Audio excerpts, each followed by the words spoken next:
সকাল সকাল হাজব্যান্ড যখন খিচুড়ি খাওয়ার জন্য আবদার করে তখন কি আর ঘুমিয়ে থাকা যায় বলেন তো। আজকের এই খিচুড়িটা এত পারফেক্টলি ডান করেছিলাম যে তার রিয়াকশানটা দেখার মতো ছিল। হে এভরিওয়ান, আসসালামু আলাইকুম, welcome back to my new another cooking video. আজকে আমি আপনাদের সাথে শেয়ার করব একদম পারফেক্ট ওয়েতে ভুনা খিচুড়ির রেসিপি। আর এটা এত সুন্দর হয়েছিল, এত ঝরঝরে হয়েছিল, কিভাবে করেছিলাম সব টিপস অ্যান্ড ট্রিক্স আপনাদের সাথে শেয়ার করব।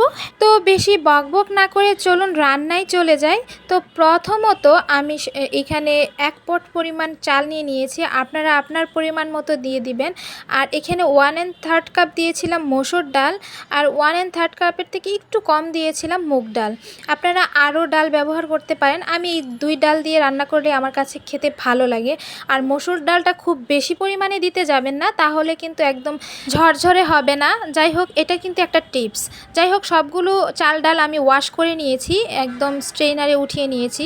আর চুলায় একটা কড়াই দিয়ে দিয়েছি, এখানে আস্ত গরম মশলা দিয়ে দিচ্ছি, এলাচ, তেজপাতা, লবঙ্গ দিয়ে দিয়েছি। দিয়ে দেওয়ার পর এখানে যেই মশলাটা ব্যবহার করছি সেটা হচ্ছে আদা, রসুন, পেঁয়াজ আর কাঁচামরিচ একসঙ্গে আমি ব্লেন্ড করে নিয়েছিলাম, সেই মিশ্রণটা এখানে দিয়ে দিয়েছি পরিমাণ মতো। আর আমি তো খুব বেশি পরিমাণে রান্না করব না, যার কারণে সব কিছুই কম কম দিতে হচ্ছে। আর এই কড়াইটা অনেক বেশি বড়, যার কারণে খুবই অল্প দেখা যাচ্ছে। তারপরে এখানে একটু পানি দিয়ে হলুদের গুঁড়া, মরিচের গুঁড়া, জিরার গুঁড়া আর গরম মশলার গুঁড়া দিয়ে দিয়েছি।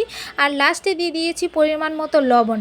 লবণটা অবশ্যই পরিমাণ মতো দিতে হবে, না হলে কম বা বেশি হলে খিচুড়িটা খেতে কিন্তু একদমই ভালো লাগবে না। তো এই মশলাটা খুব সুন্দরভাবে আমি কষিয়ে নিচ্ছি।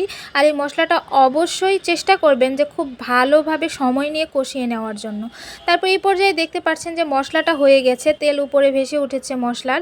এখন এই পর্যায়ে আমি চাল আর ডালটা যে স্ট্রেনারে উঠিয়ে রেখেছিলাম সেটা এই পর্যায়ে দিয়ে দিব। এখন মশলার সঙ্গে খুব সুন্দরভাবে এই চাল ডালটা আমি মিক্সড করে নিব। আর সবচেয়ে বড় একটা টিপস হচ্ছে এই খিচুড়িতে আপনারা খুব সহজে এখানে পানি দিবেন না, বেশ কিছুক্ষণ ধৈর্য সহকারে ভাজা ভাজা করবেন। অনেকটা কিছুটা চাল ভাজার মতো হয়ে যাবে। এরকম যখন হয়ে যাবে দেখতে পাচ্ছেন, এই পর্যায়ে অবশ্যই গরম পানি ব্যবহার করতে হবে। আমি যেহেতু 1 পট চাল দিয়ে দিয়েছিলাম, যার কারণে চালের পরিমাণে 2 পট আমি দিয়েছি পানি, আর ডালের পরিমাণে সব মিলে আমি 1 পট দিয়েছি পানি। টোটাল আমি 3 পট এখানে পানি দিয়েছি। দেওয়ার পর দেখতে পাচ্ছেন ঢেকে দিয়েছিলাম, এখনও পুরোপুরি বয়েল হয়নি। এখন আমি আবারও ঢাকনা দিয়ে ঢেকে দিয়ে রান্না করে নিব। তো এই পর্যায়ে দেখতে পাচ্ছেন যে রান্না একদমই কমপ্লিট, একদম ঝরঝরেও হয়ে গেছে আর চাল একদমই বয়েল হয়ে গেছে। তো এটাই ছিল এই খিচুড়ির ফাইনাল লুক। দেখতে অনেক সুন্দর লাগছে না? দেখতে যতটা না সুন্দর, খেতে কিন্তু খুবই মজা। আমি ভাবলাম যে আমার হাজব্যান্ডকে সকাল সকাল একটু সারপ্রাইজ করি, ওকে একটু ডেকোরেশন করে ওর সামনে উপস্থাপন করি, তাহলে হয়তো ও খুশি হবে। আমি সবসময় এরকম চেষ্টা করি যেই দিনই কিছু রান্না করি ওর সামনে একটু সুন্দরভাবে পরিবেশন করার জন্য।